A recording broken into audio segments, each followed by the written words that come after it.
kesä kaikki masentaa. Ei vois olla kesä paskempaa.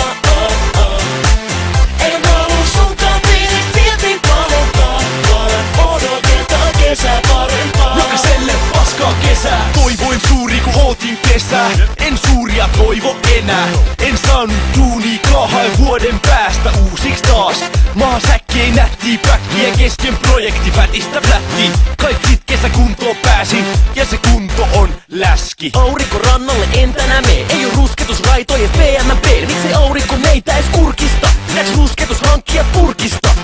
Kesäfestarin hiljasta. Pelloilla ei tietoka viljasta. Kyykäärme roikkuu mun nilkasta. Siksi mieli vaan itkee ja kiljasta. Paskaa kesä